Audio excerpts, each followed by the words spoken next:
And we are live. Yes, baby. Good morning or good afternoon, rock stars. Are you ready for another session? Hello and welcome. It's your coach Borino. This is our typical Tuesday live show. Good to have you, everybody. Welcome. Nice to see our friends. Jeremy checking in. Good to have you, Jeremy. Shante, hey Shante, what's happening? Nice to see you. Mr. Todd, good to see you. Richard, good morning to you as well. Welcome, guys. Okay, looks like we are ready to rock and roll. Good session today. I have some important information and tools to help you. Of course, we talk about money. That's really why you're here. That's really the core reason you're here. You're running a for-profit business, don't forget that. More of these this year than last year, a lot more. It's possible. Over 5 million homes projected being sold. You know what that means? How many homes there are being sold every day? That's what, about 14,000, something like that. Correct me if I'm wrong. Is my math wrong? Should be right. A lot of these to be made, but you got to be smarter than last year. You got to be better than last year. More relentless, more focused. You got to be more disciplined. You have to be better organized, and you have to take better listings, which is what I want to talk to you about today. 2 pages of notes ready for you. You better take some as well. This is going to be a good session, yeah? But first, this really cracked me up. Since yesterday was April Fool's Day, with all the craziness in Washington, I'm surprised April Fool's Day isn't a federal holiday. I thought that was really funny. April Fool's Day should be a federal holiday, right? All right, guys. So, are you having a hard time pricing your listings right, getting good listings? Is it a challenge? Is it difficult to convince the sellers, convey what the real value of the home is? Where is it going to be? What should the price be? How much it's going to sell for? Or do you have a listing that you're having a hard time selling? And I kind of giggle when I see these posts sometimes where they say, this great listing, great price, killer listing, and it's not selling. What's the problem? Most of the time it's the price, right? Not always, but usually price is a big problem. So we'll talk about it today. I want to help you today how to get better listings, more listings, of course, how to price them right so you can help the client, you can move the property, how to make money in the process, how to not stress over it and lose sleep or be an asshole, be an incompetent idiot, and how to get the ones you already have sold, how to fix that. Good topic? Are you guys excited? All right. So let me flip it back. Good. Shanta's ready to go. Going back and reading my materials is also good. Dennis, good morning. All right, guys, so let's start talking. Why is it such a big problem to have bad listings? Why do I invest the entire time and effort here to spend with you guys? And I appreciate you being here today. Why is it so important? It's because you do all the prospecting, you do all the marketing. You work your ass off to get leads. Sometimes you spend money, sometimes you invest hours to get a good lead, right? I know what it takes, like being out there hustling, calling, visiting, mailing, running Facebook ads, doing what it takes, open houses, working your referrals where you finally are able to sit down with somebody. And I've been there. And you're all excited, you're prepared, you have a good CMA. And at the end the seller says, nope, we want 100,000 more or 50,000 more, whatever. And you're like, oh Jesus, somebody shoot this guy, he's an imbecile. Can be difficult. Well, that's why I have that class. That's why I would like you to come to DC. I'm teaching a class next month in May 20th and 21st. Let me show you where you can get more info on it. Do check it out. Here it is. Here it is. It's goborino.com/live. goborino.com/live, where I'll teach you exactly what you need to do before the appointment. What kind of materials they need to get, how you prepare everything, so you don't end up presenting, sweating, pushing, and getting either no listing, which is bad, or overpriced listing, which in my opinion is even worse. So we'll spend 2 full days together working on it. Come to DC, and I'll help you. I'll show you how it's done. We're going to spend 2 days in the class learning, practicing, working on it. We're going to do video analysis. I'm going to put a video on you so you can see what you're doing right and what you're not doing right, where the problems are. Whether it's your body language itself, the delivery, your presentation, asking questions, qualifying, position. There's a whole bunch of things that go on. And I will teach you. I will make you a presentation rock star. It is a skill. It is a skill I can help you with. So go to goborino.com/live. We already sold 2 spots yesterday with 18 available, 20 people, small group. May 20th, 21st, come join us. It's going to be really good, really intense class. Because the problem is you're doing prospecting, you're doing marketing, you're doing all that, but that's not going to pay your bills. You need to have a good listing. You need to have a great sellable listing to survive. And forget working buyers. You know how that ends up. Spinning your wheels, driving around, hoping, praying, wishing, and then not getting paid. The name of the game is good listings. Always has been, always will be. And if you're not taking good listings, worse, if you're overpricing listings, you're doing yourself a great disservice. I mean, it's just for hell to have a bad listing. You know it's bad. It's a disservice to the client. And I know they pick the price, it's their fault. How many sellers do you know who say after 2 months on the market, 3 months on the market, call you and says, you know what, John, sorry, we screwed up. We picked the price is too high, we apologize, can you please lower it for us? Has that ever happened to you? We need a sound effect for that one because I think that's pretty funny. Let's see, yeah. That never happens. Who do they blame regardless of who picked the price? Well, who picked the price? The seller is the insistent one. They always blame the agent, always blame you. You're always the bad guy. And you know why? Has that happened to me many times until I finally figured out the psychology behind it. You have a seller. You recommend the price of $500. They overprice it at $550, not selling. You try for price reduction, and I'll show you today how you have to take a different approach to price them right in the first place and or reduce the ones you have. I'll help you with those properties you have on the market that are not moving. You work our ass off.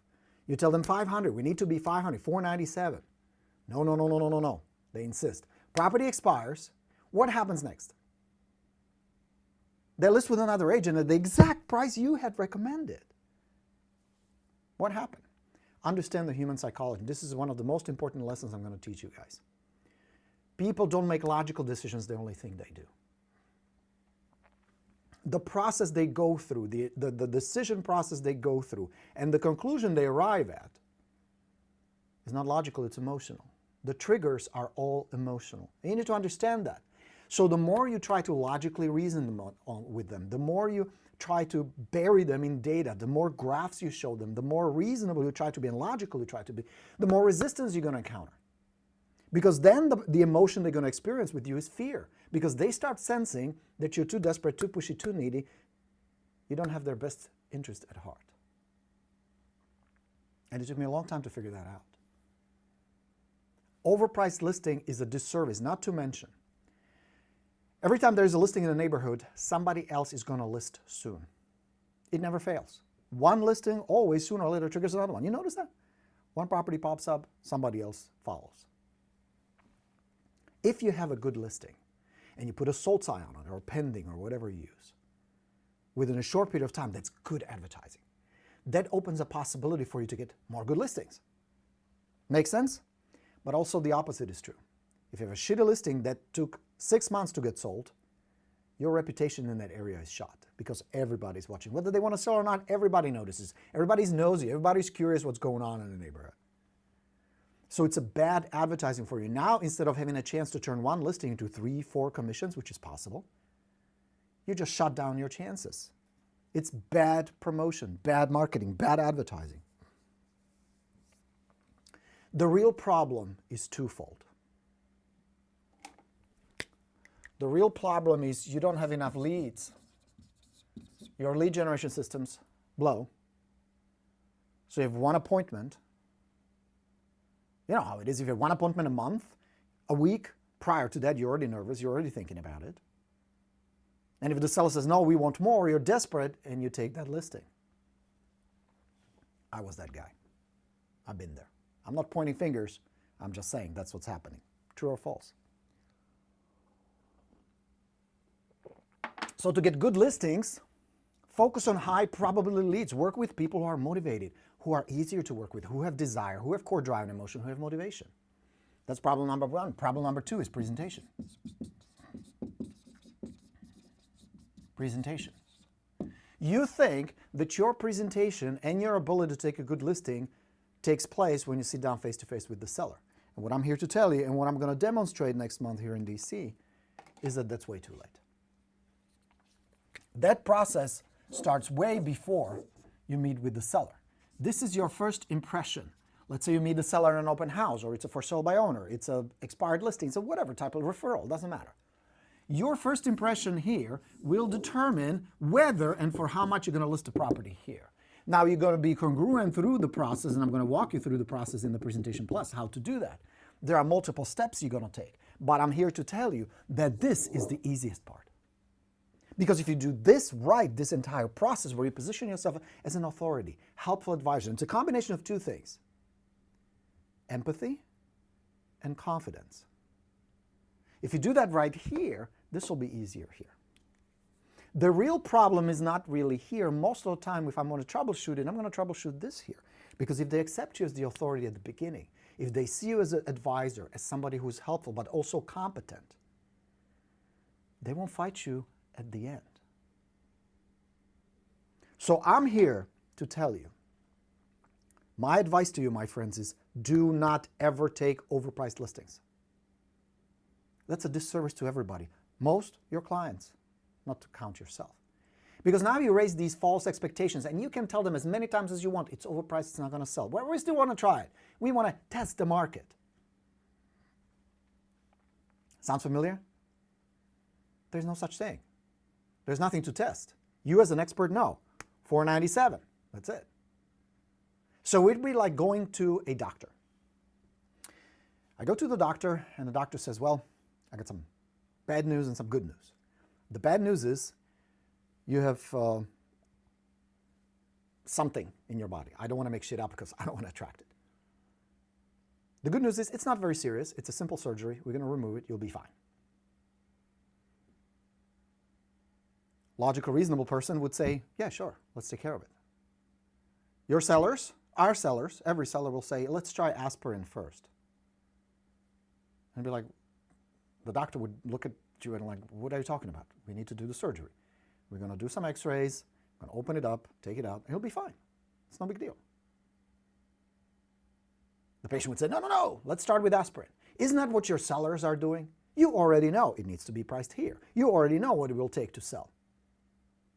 And yet they seem to be insistent. Weak agents cave in. Rock stars hold their ground. But here's the problem. If you fight and push, the main worry you have is I'm going to lose the chance to help these people and lose the listing. So you'd rather take it, chip away, reduce, reduce, reduce. And at the end, they're disappointed because they didn't have the wanted price. Because no matter what, you tell them what they really hear is, we're going to get our price. We're going to get that right buyer, the perfect buyer who's going to fall in love with our house. Right? Resonates with you? So you got to be careful. And for you guys who are new guys who are learning this stuff, new agents, this is what you have to watch for. Because it's so easy to get excited about an opportunity to list a $500,000 property, make 10 grand in the process as a commission, and then screw up and overprice the damn thing. Make sense? All right. So you got to watch for this. And for you veterans, be careful. We all make this mistake. We all screw up. So you got to watch for that. Now, practical advice, what do you do? Understand this. And this is, again, human psychology and behavior. I don't teach you selling, but I'll teach you some really good advanced psychology stuff. The reason sellers are so resistant is because in our behavior, what's built in us is we don't want to be wrong. We don't want to be told you're wrong. We don't want to admit when we're wrong. That's why the seller would rather list with another agent than come to you and say, sorry, we were wrong about the price. You know what I mean? So it requires a different approach. So let's talk practical stuff, solutions. It's a 3-part process, just like a 4-part process pre-listing. Do your work here before you meet with the seller, and all this will be much easier. So in addition to having good lead generation systems, high probability leads, do stuff that generates good quality sellers, which is of course open houses, for sale by owners, new expired listings, old expired listings, referrals, all that produces good sellers without you spending a lot of money. So start there, feed good listings into the system. That's important. Number 2, really know the market. Because they will accomplish 2 things. You can intelligently sit down with the seller, and with the help of some neuro-linguistic programming and advanced psychology and influence, you can deliver information behind which you can stand as a solid expert. That's number one. But number two, knowing the market well will give you confidence. Because as an expert, you just know what you're talking about. Must know your market. You must know two most important things when it comes to every single property. You must know DOM, these three things, DOM, LP, and SR. Can you guys see it? Are we in the shot? Yeah, good. As an expert here, you need to establish these three. DOM is days on the market before an offer is accepted. You need to know 20 days, 41 days, 60 days. That's important to know, and I'll show you why in just a moment. You must know the DOM. Property of this type, that's about 20 years old, it's about 4,000 square feet, 4 bedroom, 4 bath, takes 47 days on average to put under contract, to get it pending. You must know that, and I'll show you why in a second. List price. What price is going to cause it to sell? What is the price that's going to cause it to sell? There's no variation. You as an expert must know. If I go to a doctor, I need to know, is it serious, is it not? Is it here, is it there? What is the problem? What is the solution? You must know. That's why they pay you the big bucks. You're not the appraiser making $300, $400 in appraisal. You're a guide and a counselor, and part of your expertise as a high status expert is this. You must know this. What is the list price that's going to cause that property to sell? Now watch. This is important when you communicate with the seller. We're not here to discuss what the property is worth. This is not about value, because everybody will have different opinions. The wife may think it's $2 million. The husband may think it's 20 bucks. It's a piece of shit because he spends every weekend fixing stuff. The neighbor may think it's a lot because the more this property sells for, the more mine is worth. So those are just opinions. It doesn't matter. We're here to discuss what is it going to sell for, which may or not match those numbers. It may match, maybe not.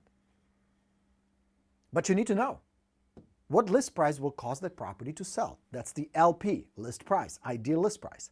And SR is selling range, sales price range. Now that has to be very narrow and very accurate. I know it's impossible in most cases to pinpoint it to a dollar amount, to an exact figure, but you got to be pretty damn close. You got to be pretty damn close to set realistic expectations and put together an accurate net sheet for the seller. So that the decision they will make is not how much we're going to get for our house. That's irrelevant. What they think it's worth, what they think they should get, what they would like to get, how much they owe, how much they paid for it. None of that matters. Those numbers are completely irrelevant. The only decision the seller faces here, and the only decision you guide them as their guide and counselor, the decision they need to make is this enough for us to make the move, or should we stay? What is better? It's a very binary yes-no decision. Your job will be, of course, to provide them the numbers, provide them the data in a package that needs to be packaged. You don't just blow it out and regurgitate. And then they decide a yes and no. And this is where agents get stuck. They don't want to hear no. They want the listing. They want the opportunity. They're hoping, instead of having a system and a process in place. Does this all make sense?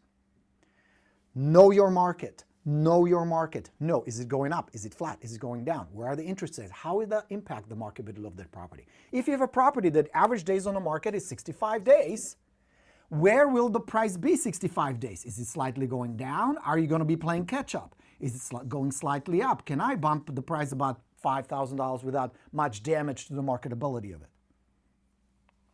This is important. You need to know that. Every single time. That's what separates the true rock stars, high status experts, and an average agent. Because most average agents don't know. You need to know.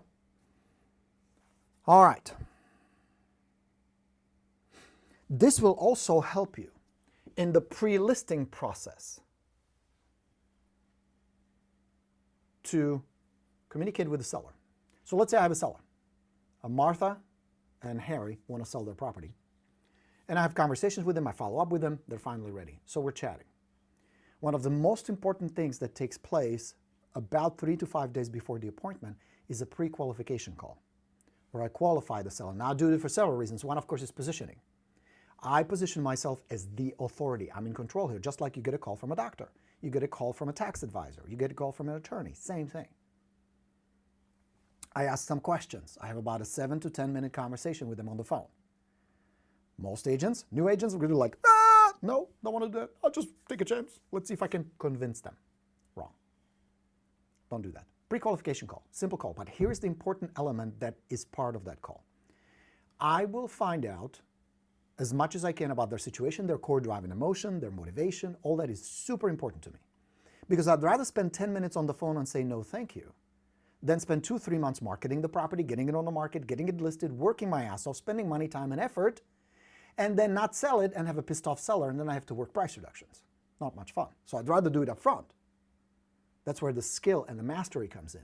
That's one of the things we're going to practice when you come to DC, is how to handle these calls that sellers actually appreciate, which they do. If you do it right, they will completely perceive you as very something different, completely different agent, completely different experience. I'll show you how that's done. So one of the things I want to see is, and I would ask them, what are your expectations as far as the price?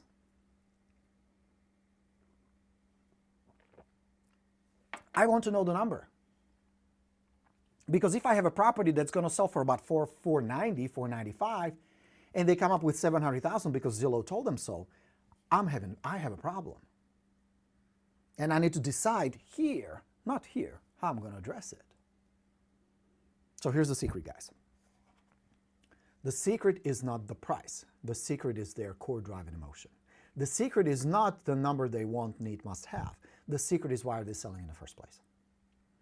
Because if the core driving emotion is strong, if they really need to be in Florida, if they really need to go on with the job transfer, if they really must move or want to badly, they're going to get what they're going to get. They're only going to get what the buyer's willing to pay. That's it. Not $1 more. And if the buyer says, no, not paying that much, that's it. They can't get that extra money nowhere else. So what it's going to come down to is they're going to walk away with, let's say, $320,000 after paying all the costs. Will that make the move possible? Now, if the core driving emotion is there, even if they walk away with zero, they will say, yes, we're doing it. You understand how that works? The bigger the desire, the bigger the problem, the bigger the need, the bigger the emotion, the less important the numbers are. Because the numbers are what the numbers are anyway.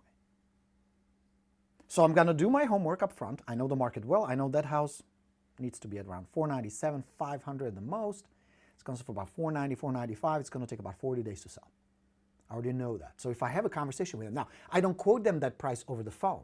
I'm not going to put the cart before the horse. But I will give them a market overview. They will get a pre-listing package from me.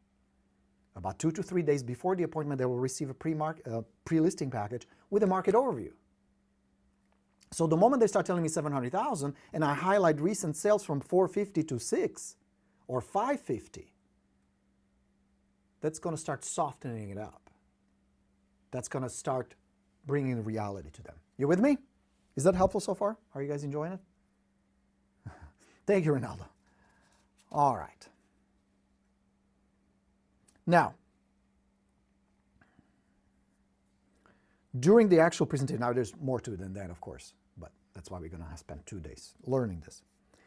During the presentation, establish high status first before you do anything else. The way you're perceived.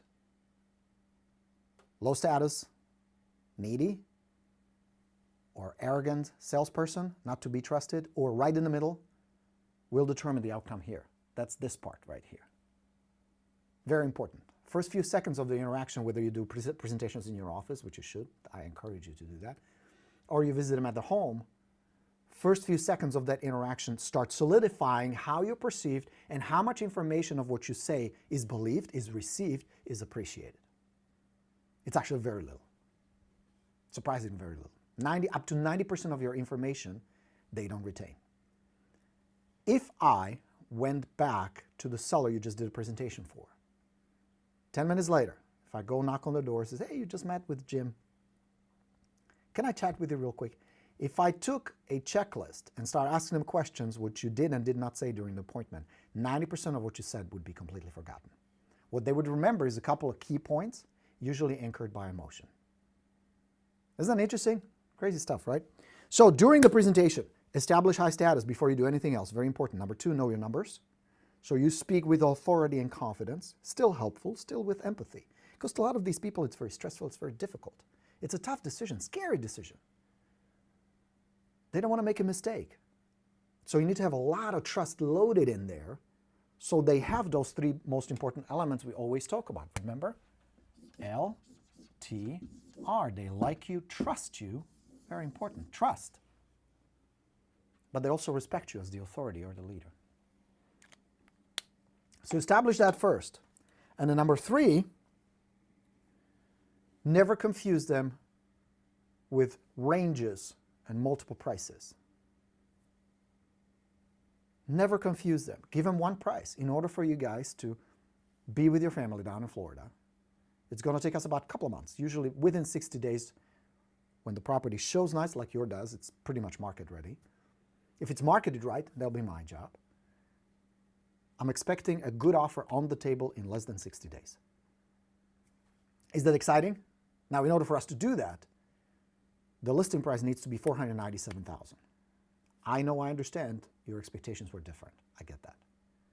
But unfortunately, you and I have no direct impact on it. There's nothing you and I can do to change that. So the decision you need to make tonight is the $300,000 cash that you're going to pull out after we pay all the expenses in your mortgage enough to make the move possible? How bad do you want to go, or would you rather stay? That's it. I'm not going to make a big deal out of it. I'm not going to engage in any potential emotional drama, any discussion, negotiation, or arm wrestling. And yes, they may say, well, Susan down the street said we're going to get $50,000 more. You may get some of these objections, but the more objections you get, the bigger the indicator that you screwed up here at the beginning. That there is still a gap between trust and respect that you need to work on. Good listing presentation should not result in many objections at all. All right? So give them one price. Now, here's the seller paradox. This is important to know. Sellers, every single seller, wants you to be 100% honest with them, and yet they don't want to hear the truth because it's uncomfortable. It's uncomfortable, very often painful. I mean, I had sellers, no joke. I would be very empathetic, very kind, authentically kind, not fake. I would chat with the seller, we would have a lovely cup of tea, and when I brought them the price, they would be crying because their hopes were up there, even though I got them the pre-listing package, even though they know what the homes are selling for. Why is that? Because we are not logical, rational human beings. We're emotional human beings. And it's all driven by emotions. It is your job to hold it together where you're the leader, you're the authority, you're the lighthouse in their storm by presenting it with empathy, understanding, but also authority and expertise. That's what makes a good agent. And that's how you get a bunch of listings. And that's what we're going to work on. All right. Now, right after you take the listing, let's talk about the listings you already have, and let's talk about what to do if you already have a property on the market. This is something I handle with the seller very shortly after I get the contract signed and property goes on the market. I don't do it during the presentation, but shortly thereafter. I will be talking about 3 red flags. And you need to be aware of them. Now, the numbers will be slightly different based on your market, your current circumstances, and it changes. So that's why it always is critical for you to study your market and know the numbers. But I'll give you mine. Yours will be very close. I have 3 red flags. I have a 7-day flag, 14-day flag, and 30-day flag. 7-day flag, if you had 0 showings on your listing in 7 days, you have a problem. If within 7 days not a single buyer came to view the property, you have a problem. The problem, so many agents screw this up, is they wait too long. They already know they have a problem, but it's so uncomfortable to come back to the seller and say, oh, we're overpriced, I need your help. And they go, well, you're not doing enough advertising, you need to be doing more open houses. What happened? My authority was screwed up here at the beginning. Now the seller is in control telling me what to do. Big problem. So you wait, you hope, you run another little Facebook ad, and you send it to the seller. Oh, look, we're advertising. You're trying all these things, although deep inside you know, fuck, we're overpriced. Because every property be sold with the right price. The difference is marketing will get the buyers in the door. Marketing cannot sell the house. And this is where so many of you guys get stuck. Give me some clever ideas for marketing. I need to sell my listing. I'm like, wrong. That is just wrong. Marketing doesn't sell houses. Price sells houses. The buyers need to fall in love with the price before they fall in love with the house and buy it. Marketing will only get them to see the damn thing. You cannot fix an overpriced listing with marketing. Marketing will only get people in the door. It will never make them buy anything. That's your job. That's a sales skill combined with a good price. That's it.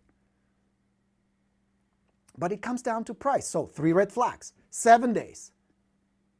No showings, problem, handle immediately. It is your job, your duty, your responsibility. Just like my doctor would be like, you know, they have that tumor, he has that tumor, but he was just here for a checkup. We missed it. I'm going to give it a month, see how it goes.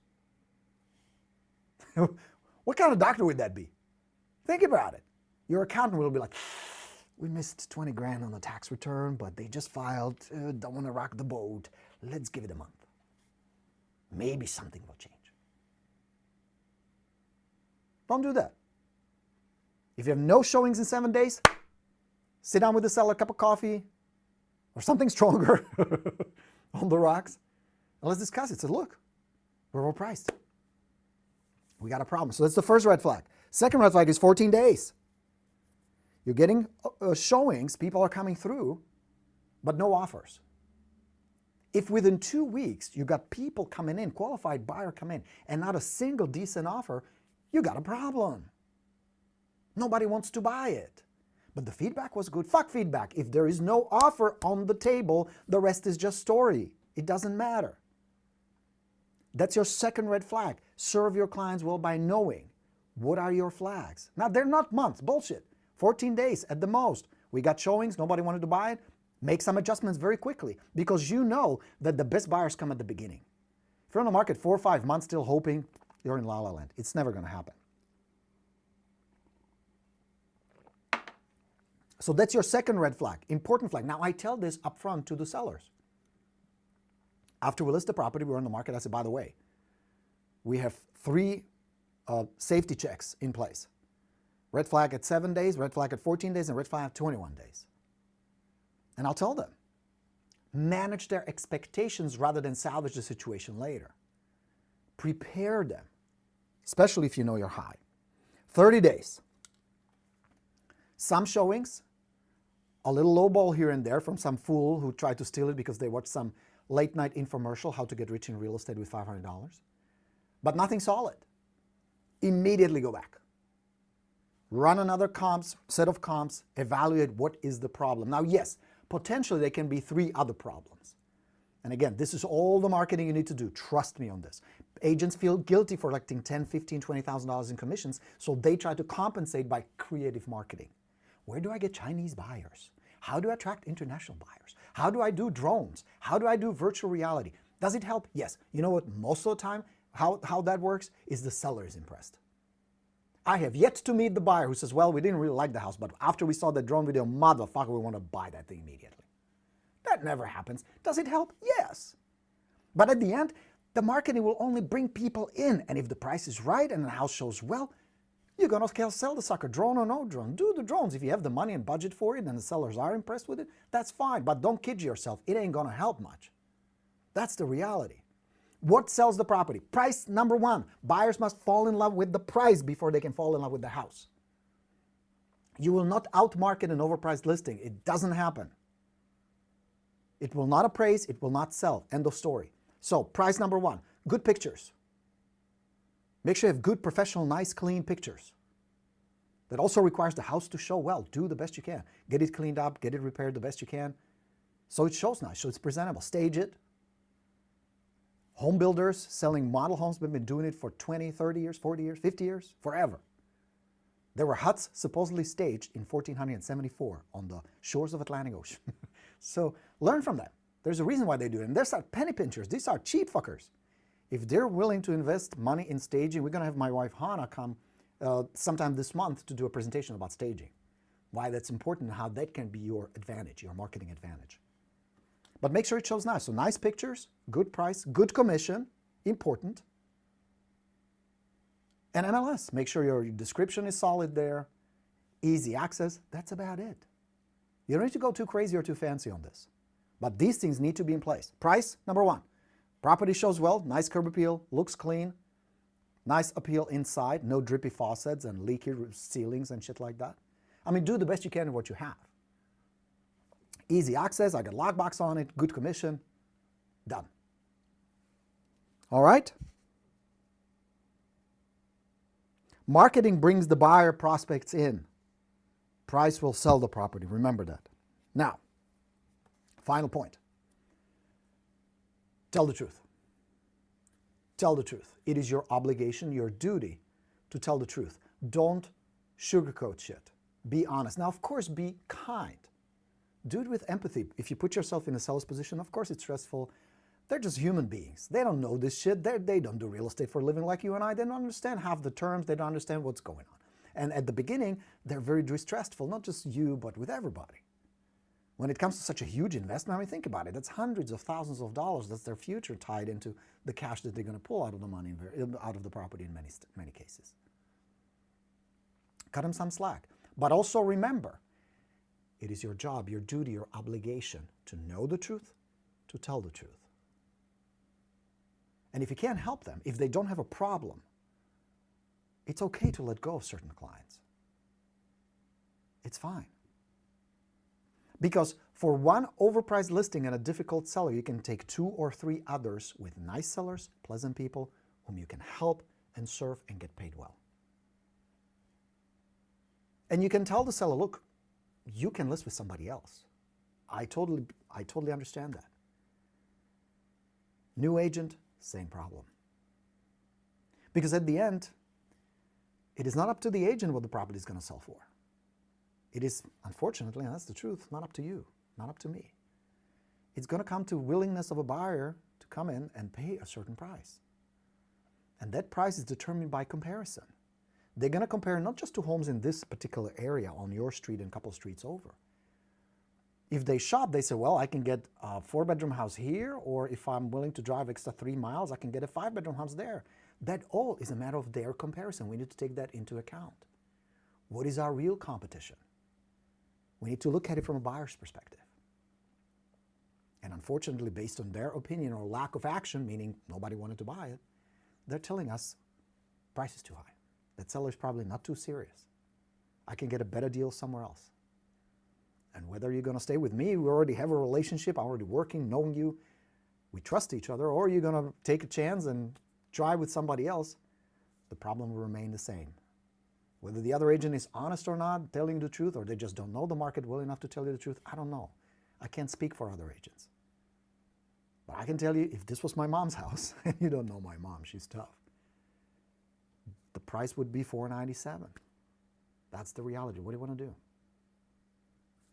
That's it, my friends. That's how it's done. That's how it works. Helpful? All right. So let's answer some questions. See, you get all this free training, dude.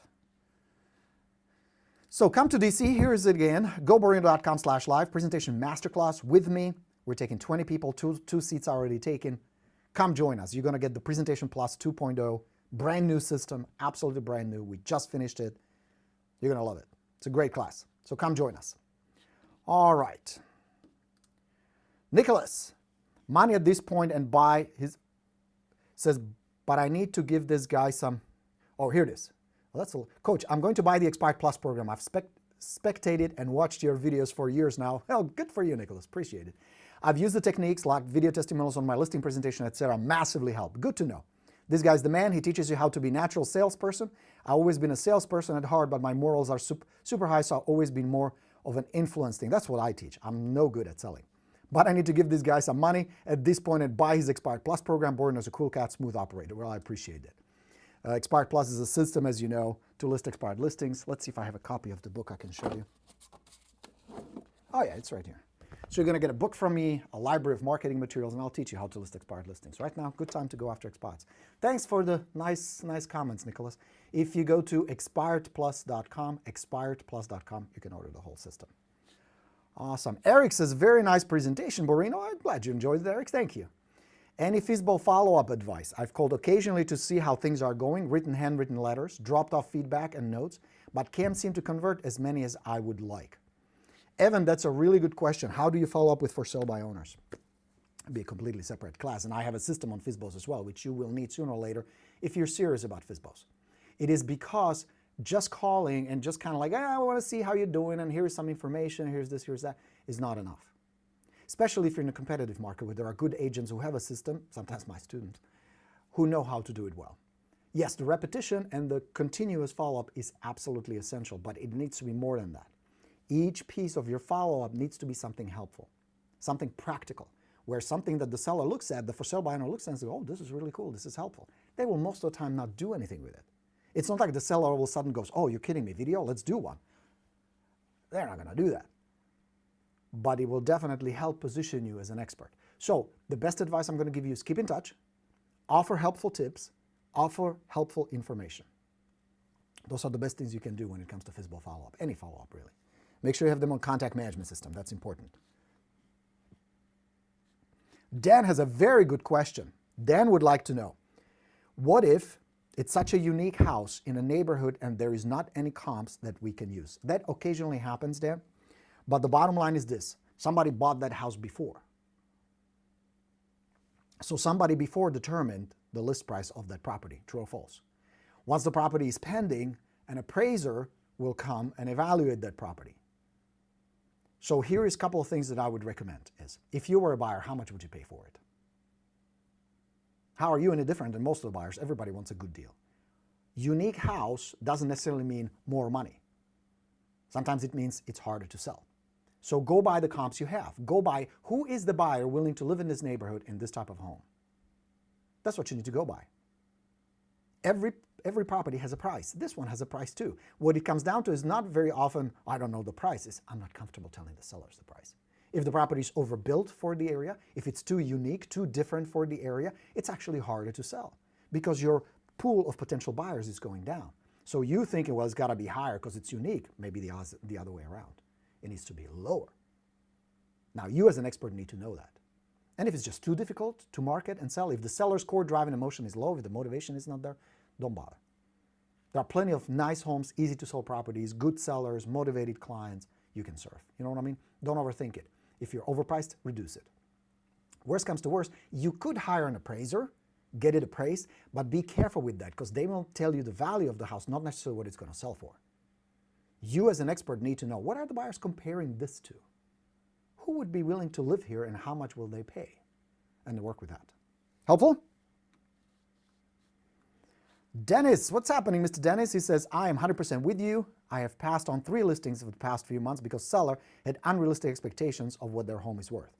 I shook their hand and said good luck. And that sometimes is what you got to do. But also be careful, Dennis. And the reason I'm teaching the 2-day class is because very often it is your positioning and your presentation that can salvage the situation. Where if you do it with both competence, confidence, but also empathy, and if their motivation is high, if their core drive and emotion has been clearly established where you know what it is, you can use it in the influence process. That's doable. So I don't want you to just leave money on the table. I don't want another agent to pounce on it, and because you already prepped the seller for reality. I want you to reap the rewards of your work. But you're right, if the motivation is not there, here's the best way to evaluate that. One of the best questions you can ask your seller is this. Do you have a plan B if the property doesn't sell? What will happen if we don't sell it? And what you're paying attention to is what they say, but also how they react. Because remember, we talked about it earlier, the decisions are triggered by emotions. I'm looking for emotions. It's like, well, no, we gotta be in Florida. We have 4 months to move there. As opposed to, no, we'll just stay. 2 very different sellers, 2 very different scenarios that I would approach differently. I would explore the one, ask a few more questions, and if I see there really is no fire, no motivation, if the seller does not have a problem that I could solve or they will solve by selling the property, you don't have a seller. That's really what's going to come down to. But you need to have enough LTR, like trust and respect, in place so they're honest with you, so they'll tell you the truth. So they're open with you. So you can have a pleasant conversation without you pressuring them without agenda. This is where so many agents get stuck and they crash and burn because the seller can pick up on it. The seller knows. You can tell when somebody's trying to sell you on something. No matter how much they hide it, how much they pretend to be your friend and be nice. Bullshit. People can tell. So you do the same. Don't lose the opportunity. Work with them, explore, ask questions, probe, be the confident guide. And yes, there may be times where you say, no. Especially if they tell me, well, we got a couple of years. Or we can just stay, it's fine. And if I'm convinced that they're telling the truth, don't want to sell her like that. All right, so that's what I would do. Dennis.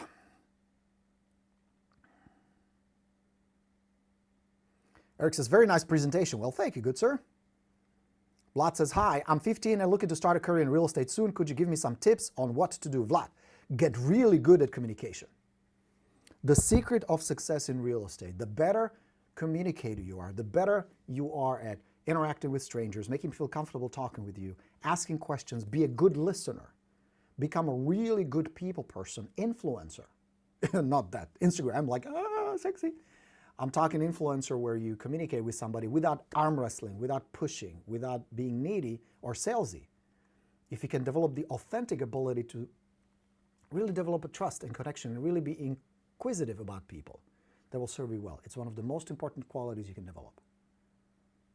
If I can pinpoint a quality that makes somebody, my man Mike Putnam, he was taking the class 2-3 years ago, making over $1 million a year today. My student, friend of mine, had dinner with him last month. If I take people like that, making a lot of money and being really successful, they come from all walks of life. Men, women, white, black, Hispanic, you name it. Asian, it doesn't matter. All races, all ages, all sexes, different cultural backgrounds. Some born here, some came like me, an immigrant. But there's a handful of qualities they all have. Number one, they're optimistic. They're positive people. They believe there's money to be made, there's opportunities, I can do this. That's one. Two, they're very good communicators. They're very good with people. They may not necessarily be extrovert, chatty, the jumping up and down, Tony Robbins types. Some a little bit on the quiet side, some a little more flamboyant. But they all are in that spectrum being a fantastic communicator. So work on that skill more than anything else. That will serve you really well. All right.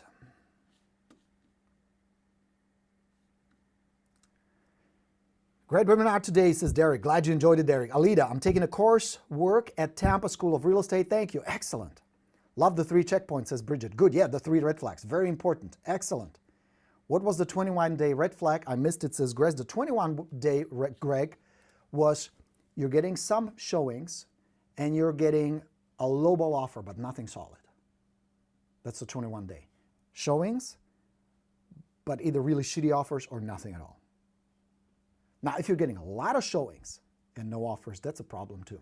So it's 7, 14, 21. So 21-day, some showings, either lowball or no offers. Immediately react. So Mr. Richard Fisher thinks I'm sexy. Good to know. Hey, Petegay, nice to have you. Welcome back to the path. Welcome, everybody. All right. Hey, Jess, good to see you. Looking forward to hanging out with you here in DC. All right, guys. You know what to do. Come join the class, and I will promise you, you will walk away a presentation rock star. If you're not doing at least 8 listings out of 10 appointments, something is broken in your process. Something is off.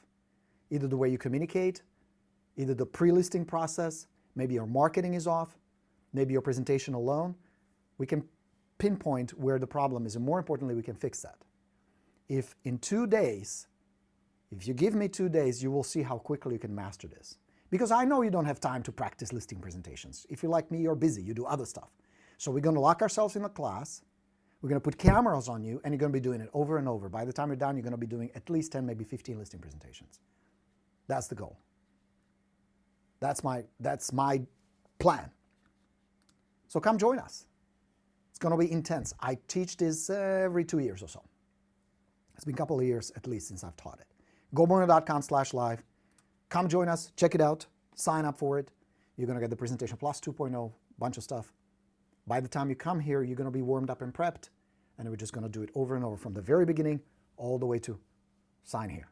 Yes? I'm looking forward to it. It's the only one we have planned so far as my live workshops, and it's a very intimate experience.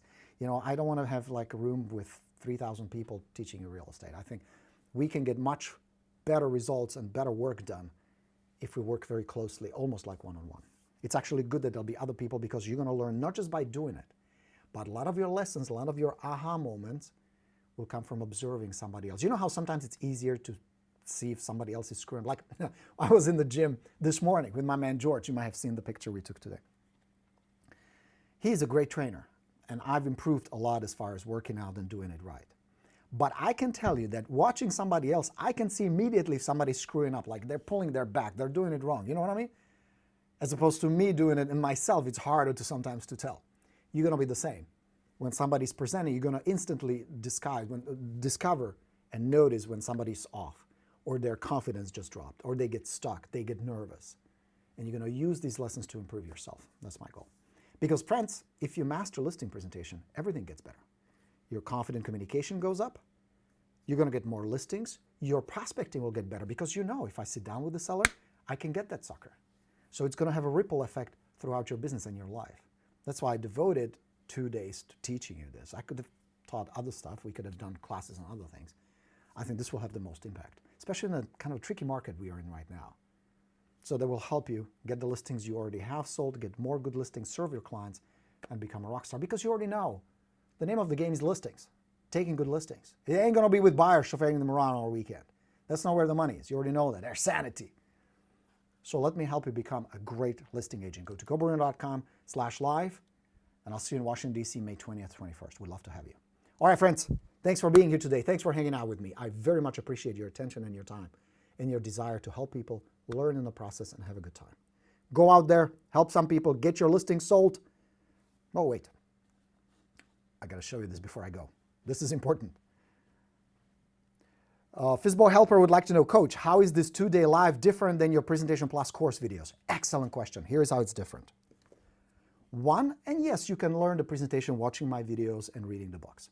But now imagine you want to become a professional swimmer or Olympic swimmer, which you need to be if you're in a competitive market, going up against 2 or 3 other agents. You need to be the best. No silver medal in real estate. So now, you can either watch videos about swimming, read a few books about swimming, or you can be with me in the water for 2 straight days swimming your ass off. What would get you there faster? What would get you better results quicker? What would make you better? Think about it. Being there in the room, doing the presentations over and over, being able to watch yourself on a big screen, sometimes it's hilarious, but it's part of the process. But also watching what you're doing right. Because there'll be certain things you're already doing really well, because you already reached a certain success in the business. Being able for me to tell you, do this instead of that. Do this way instead of this way. Don't say this, don't do that. Plus, we're going to incorporate all your marketing, everything that happens before you meet with the seller. It's going to be a powerful setup. So my recommendation would be, if you really need to master this quickly, if you really need a lot of listings right now, come to DC. That's the difference. Besides, you're going to get the Presentation Plus, the brand new one, the 2.0. You can't buy it yet. All right? So that's the difference. Come join us. Justin, what's happening, my man? Every listing I've gotten has been door knocking expired. It's literally all because of your videos. Good man. I love that. That is fantastic. Excellent. Excellent. I'm happy to get messages like that. When I see that you guys take what I teach you and you run with it and you succeed with it, that pleases me to no end. Whether you're going to become my client or you are my students, I appreciate you guys. I love working with you, of course. But hearing your success stories based on what I teach you is really what drives me. It's not about the money.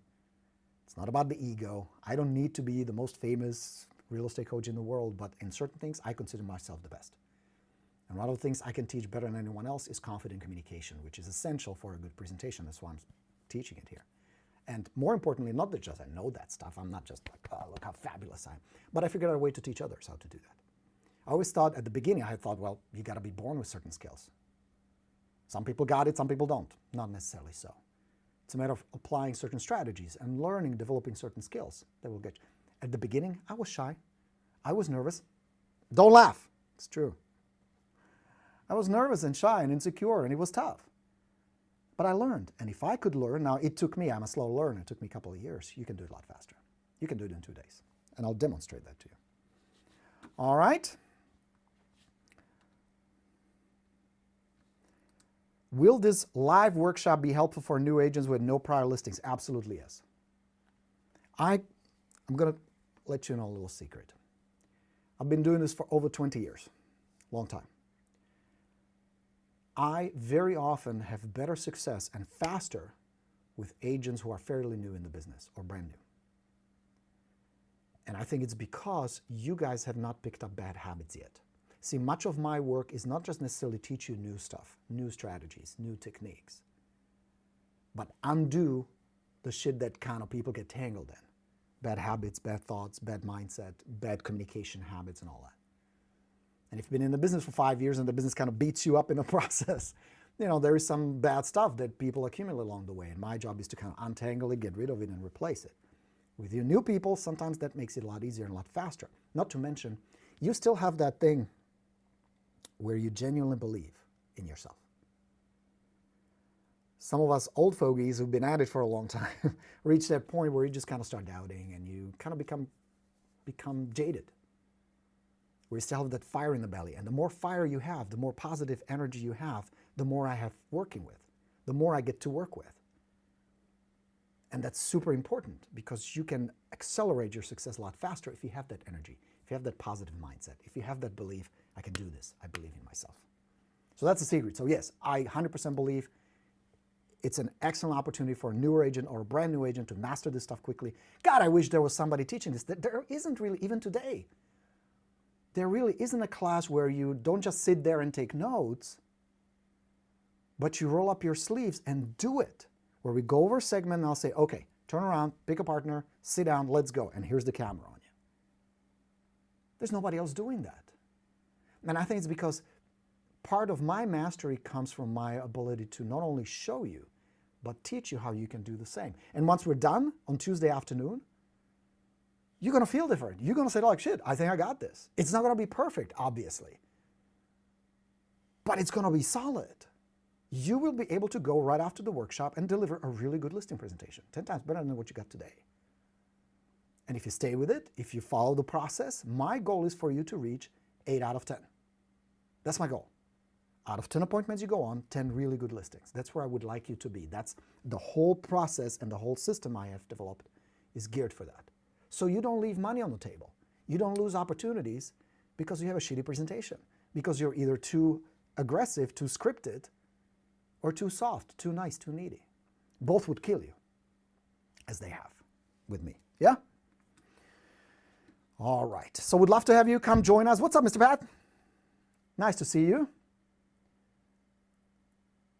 Ronaldo says, how to break the bad habits. Ronaldo, well, that would be a completely, that would be a workshop, separate presentation. We could spend hours just on that, how to break habits. But the first chapter of The Path is all about that. All right, my friends.